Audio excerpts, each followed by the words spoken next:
Next on our agenda, we will have a presentation. I'll refer to Dr. Reiswick on the library collection management presentation. I appreciate you putting this together, and I know your staff has worked really hard on it. Thank you very much, and thanks for asking for this. I know Ms. Sarah Searles is going to come up and speak to that. So as she's coming up, I just want to take a minute and just to echo what you're saying. I really, the work of our librarians and the importance of our librarians in our schools, just the purpose that they play and just the exposure they give to our students to open their minds to lots of different things. We really are thankful for them. And above them, we really are thankful for Sarah. Those of you who've got to know her, just her ability to navigate, which I'll say is very tough places sometimes. There's lots of feelings about things like library books and all that kind of stuff. She does a great job of keeping our kids at the center and at heart, and keeping a great balance of what keeps our kids safe, as well as what gets them exposed to different ideas. So we're just very appreciative of you, and thank you for talking about how we do library collections today. Yeah. And I do want to say, I know we have several speakers on this topic, so I think we'll have them after, Sarah, after you do your presentation, we'll have them speak, because I know there's several students, and just to be respectful for their time, in case they want to head out after that, if that's okay with everybody, the board. All right. Hi, Sarah. Hi. Well, thank you, Madam Chair, Dr. Reiswick, members of the board, and thank you. I just want to start by particularly thanking you for the opportunity to speak today, because this has been a national conversation. And locally, it's been marked by really a commitment from, I think, the people in this room to lean in on our relationships and to making sure that we're always learning about the process and really considering it carefully and finding the best solution for our kids, which is a testament to the strength of our district's leadership. And so I'm deeply appreciative of the opportunity to be here. I'm proud to work for the Knox County Schools and grateful to be able to share in this conversation tonight. So, libraries, I think part of the mystery is that they have long operated as sort of a background memory for many of us, and that's really been kind of fueled by nostalgia. But what's happening with this national conversation going on is it's really awakening a lot of unknowns and a lot of uncertainty. We suddenly realize, we don't know a lot about where these decisions come from and how they get made.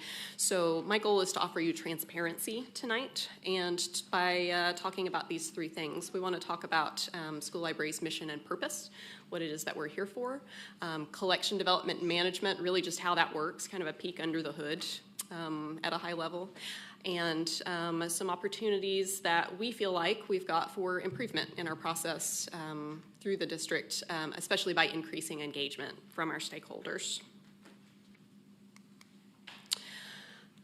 When we talk about our mission and our purpose, I think the number one misconception about libraries is that they are about books. The truth is they are about people. And that's important because otherwise, what are those books for? So what you're seeing on the screen there are some excerpts from our most recent working vision. School libraries are dynamic centers designed to welcome, motivate, and inspire the entire school community. Our goal is to develop a culture of innovation, achievement, and collaboration in every library, in every school.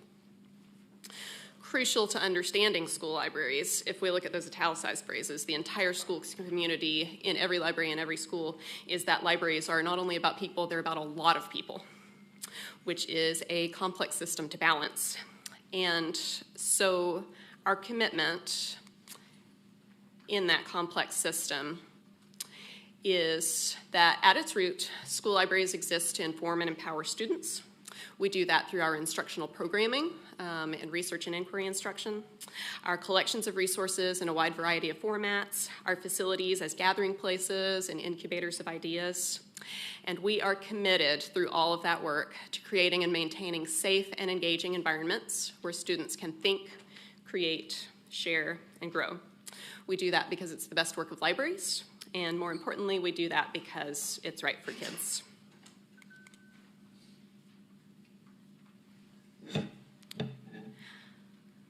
Libraries have a reputation for being kind of stolid institutions, but they are living organisms. Our collections are ever changing to meet the unique needs and interests of our students and our schools. This is a thing that we know. Most library collections are inherited. Our staff will change, our curriculum will change, the high demand skill sets of our graduates will change, the funding structures and sources that we're working with will change, the popular authors and series of what goes on the shelf will change, publishers' trends will change, and even the culture and influences impacting our children's choices will change. So we know that that's a thing. This is built into the structure of libraries. They will live and they will grow. But there are three things that we want to assure the families and students of Knox County can expect as constants, that they can expect from every school in our district. In Knox County, our libraries will be managed by highly qualified, trained professionals.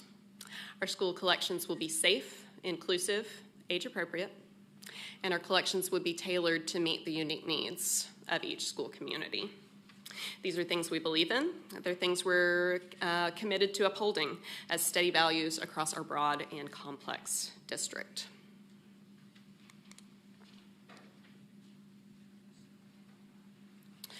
I want to talk a little bit about who our school librarians are. I think this is very important to understand in this national conversation that not every district has the advantages that we have in Knox County in terms of the staffing and the support structure that we have.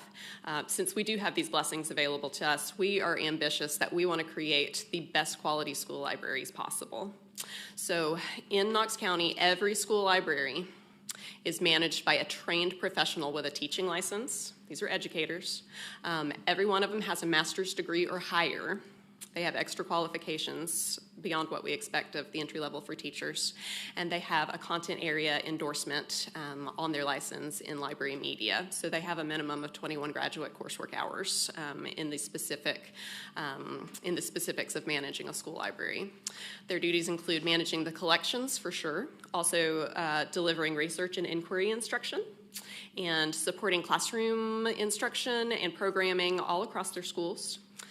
They also work with individual students, and so they're responsible to create a safe and guided library experience for every student.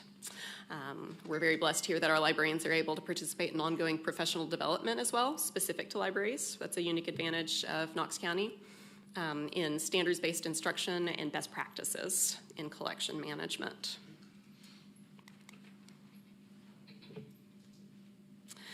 This is a look at the collection development process. It's going to fall in 4 main stages. The first of those is going to be needs assessment, where they're going to identify gaps in the collection. They're going to look at requests that people have put in. They're going to look in at the curriculum, at interactions with teachers, at observations they've made of people as they interact with the collection, and they're going to identify all those areas to better serve. So they're going to develop a strategy based on looking at their collection and figuring out what it is that we need. And at that point, they go to the selection and acquisition stage. That's where they're going to look at those needs. They're going to go through catalogs. They're going to review professional sources to identify a variety of resources that are going to meet those identified needs, obviously within the funding available. And that can be an interesting puzzle sometimes to work out. Librarians love that challenge. Step 3 is access, which is not actually about the purchasing process, but it is critical to collection development. That's where you do all the things that are visible on books. You apply the spine labels and the barcodes, and certainly you put them on the shelf, but you design your signage, and you figure out where in the facility that the different sections will go, because all of those access pieces are going to affect how people use the collection and whether the items that you've got are actually useful to people. And then in that stage 4 evaluation, this is where you're going to consider the collection, especially given that, as we said, collections are inherited. And sometimes things reach the end of their usable life. for one reason or another. So librarians will sit down, they'll look at the balance, they'll look at what has come in, they'll look at usage, they'll look at how it's really meeting the needs, and they'll make the decision about what needs to exit the collection. And we do that for the same reasons. We call it weeding. We do it for the same reasons as you would weed a garden, right? It's not about what you're removing, it's about what you're making room for so that it can grow and thrive. These things are a circle. They go round and round, and that's important to recognize because you don't ever get done with that work. And each stage is going to affect the others. Sometimes you move backwards because that's how the workflow goes. I think it's very important at this stage to look at that note in the center is that relevant to this conversation is that at any point in time, if a librarian just in the course of their work realizes that they need to stop and evaluate something, they do in the moment. Sometimes you can, something will just catch your eye on the shelf and you think, that one's done. Or a student will turn something in, or you'll realize it as part of conversation with a teacher or something like that. And so we do want to make sure the board knows that whenever something is not right for a collection, librarians look at that as part of their regular and ongoing duties. So that can be something that we can handle as needed. We know we need some clarity because this has been part of the questions that have been asked about what happens when a book is challenged. We believe that our collection development process that we've been discussing is robust and high quality, but as with anything involving humans, it has some subjectivity. And our board policy, you can see in the sidebar there, actually even calls that out with this because opinions differ clause. Sometimes you make a choice and then you look at it later and, there may be some questions about that choice, and that's why we have the challenge process. The national conversation around us has had some heated rhetoric about book banning. And one thing I have really appreciated about our board's conversations over the last 2 years is that what we're talking about is reviewing books for age appropriateness and best fit to school communities. From the perspective of Knox County school staff, that's what we want to. We want to see the best outcome for our school audiences, and we want to ensure our students are taken care of. We respect the fact that collections naturally grow and change over time, and a thoughtful reconsideration process is just part of that cycle. If we're doing high quality work includes room for rethinking. So when that comes to a book challenges, books can be challenged for a variety of reasons. There's a whole gamut. We've seen anything from concerns that a material is just too scary for a given audience, all the way to the other extreme of is material too explicit or obscene. And what I would want to assure everyone is that in our district, every concern is treated seriously. Every effort will be made to resolve the issue as close as possible to the student.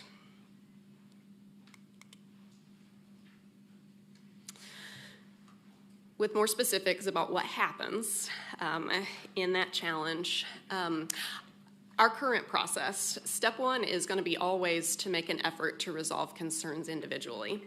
And what that looks like is it's just going to mirror anything else in the school where there may be a concern. Staff in our schools are always going to want to partner with parents to work out what's best for their child. So an example of that specifically to library concerns, in the late 90s, early 2000s, there was a growing concern with a then newly popular series called Harry Potter. And the concern was that children would learn witchcraft and that this was in opposition to deeply held religious beliefs.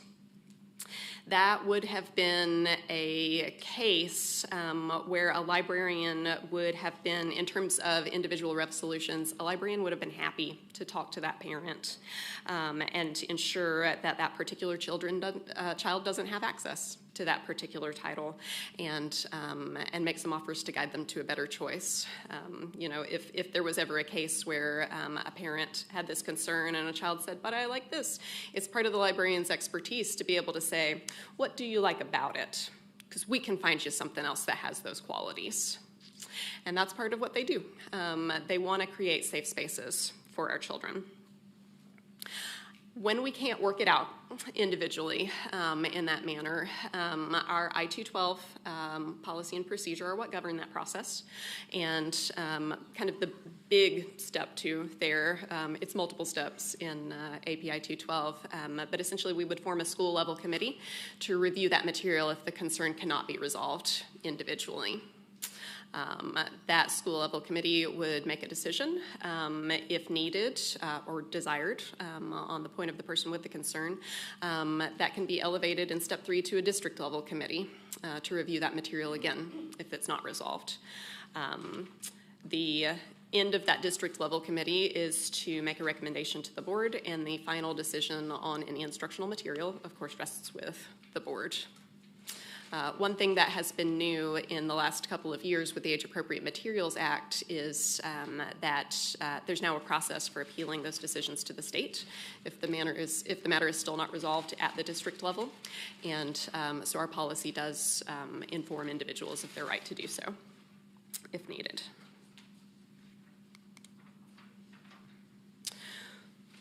So as we review this, we feel good about the solid work that has been done on our reconsideration process in the past.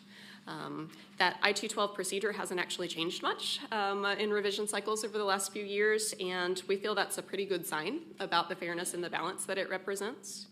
But of course, in Knox County, we're always interested in how we can improve our systems to better serve our people. This conversation has been an excellent opportunity to stop and take a close look and make sure that our practice is as strong as it can be. Through that process, we've identified some opportunities to improve and engage more people.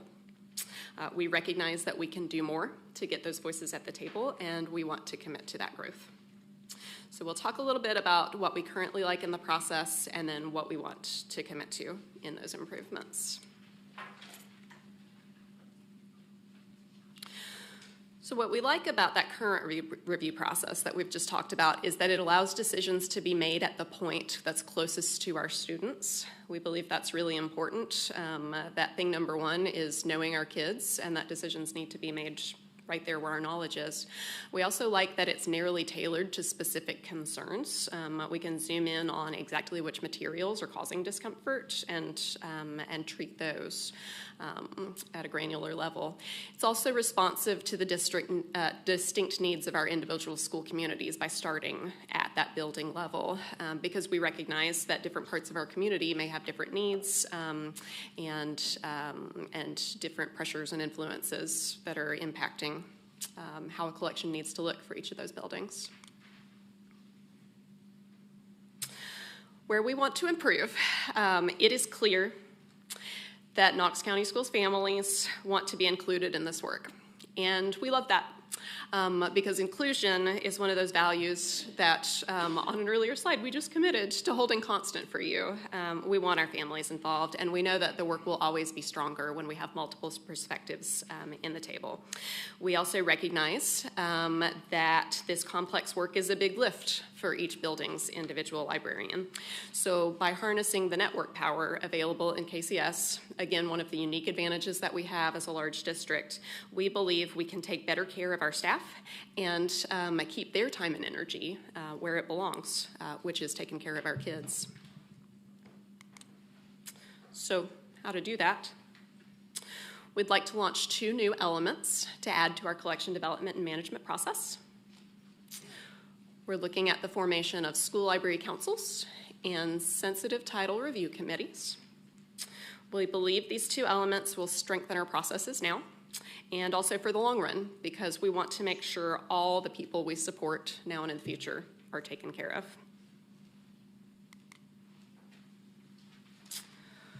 The school library councils. What we're looking at is creating small groups at each building, 5 to 7 stakeholders. There will be some room for customization for each building because they all have different staffing, but we expect that to usually look like a librarian, a principal or their administrative designee, a classroom teacher, a school counselor, and at least 1 parent or guardian.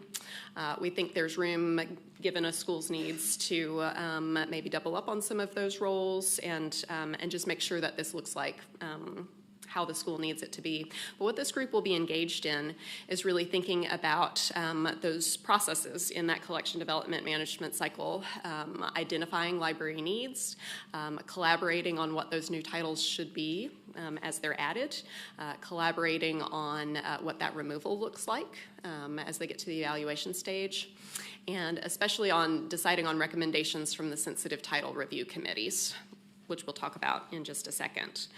When we look at this, the librarians will remain the expert curators in our building. We're not trying to usurp that role. But we recognize that formalizing the process of including stakeholder input, which is something our librarians have always done anyway, but this will formalize it and make sure we're doing it with equity. We think that we will arrive at a richer and more robust service for everyone.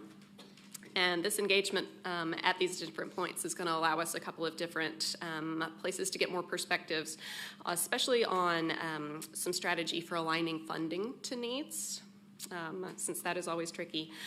Looking at how collections grow, and that includes donations as well as purchases.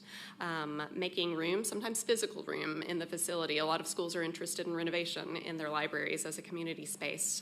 So how do we do that to serve new and emerging needs? And also to make sure that any guidance we provide at the district level is going to be implemented in a locally responsive and school-specific way.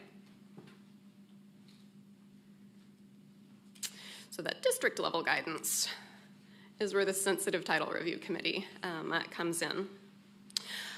So we're aware that certain titles are considered especially sensitive, and those come especially in the areas of drugs, sex, violence, language.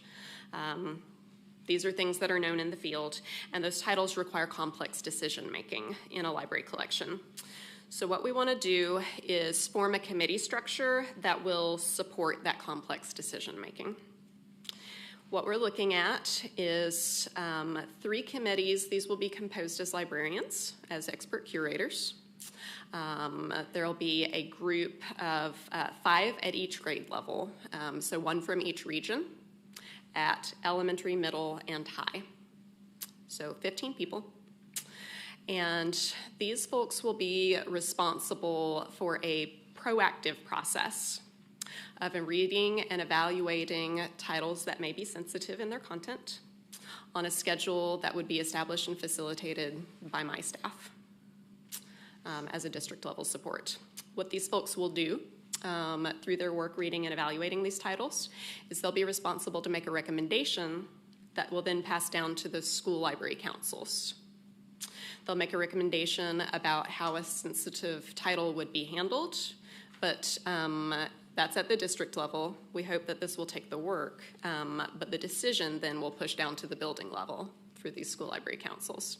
So those school library councils will be able to decide whether to follow that district level recommendation, or if they don't feel it's a good fit for their school community, then they will be that much better informed then to send that title through their own formal reconsideration process at the building level through our existing process. Our challenge to these review committees is to provide an unbiased evaluation to the school library councils so that each of them can make a strong decision about keeping or removing any books. Our goal is to grow capacity in the district for supporting complex decisions so that we can take care of everyone involved, and that's our families, and that's our staff, and that's most especially our students who may encounter these titles. We hope this structure will provide support from the district level, but feed it down to the school level for action. We also hope it's going to harness our librarians' expertise and honor what they bring to the table, but feeding that decision-making back to multiple stakeholders and ensuring that we have all those views represented.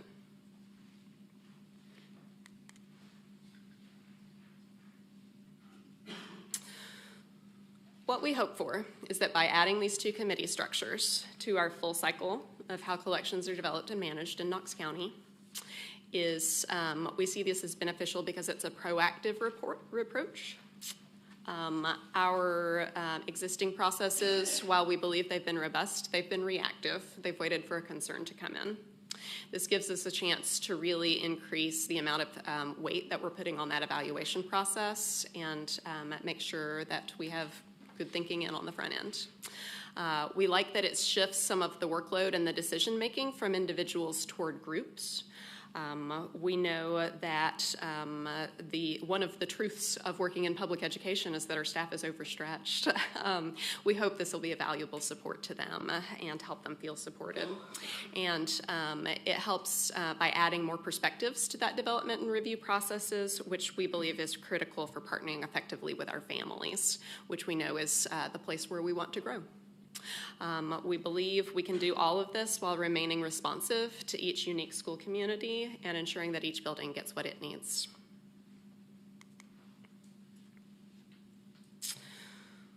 So in summary, I think it's important to note that this complexity that we're talking about isn't new. It's just the nature of the work. It is how libraries are.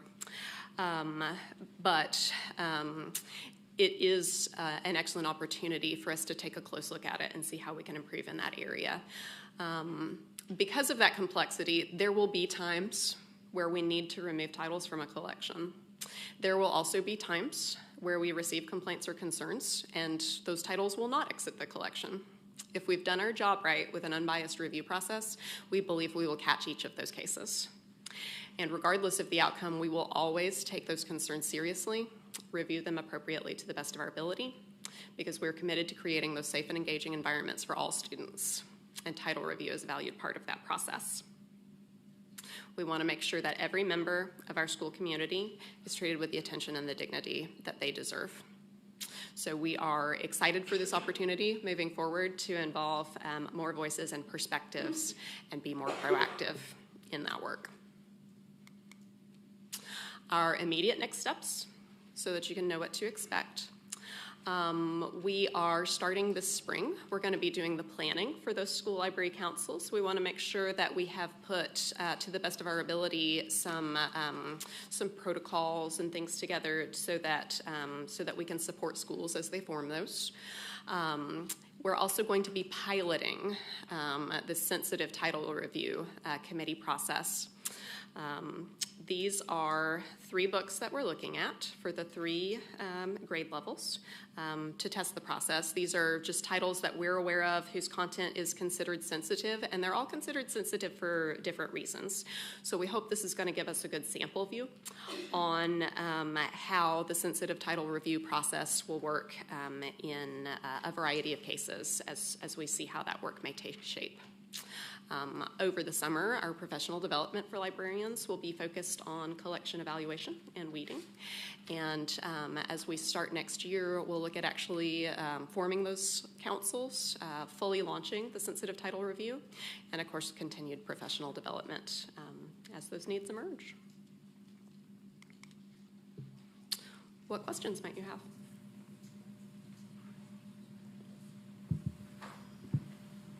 Thank you, Sarah. Board members, do we want to have the public forum speakers come up and we can listen to what, and then we could direct questions to you after that, Sarah? Does that sound okay? I know this is more of a unique situation since it's a presentation with speakers versus a voting item.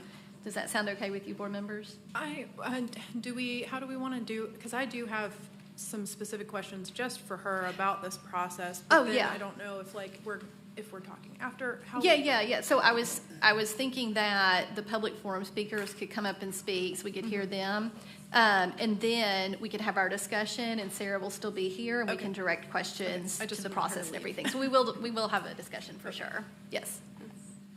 All right. Thanks, Sarah. You're welcome. Thank you. To be continued. Yes.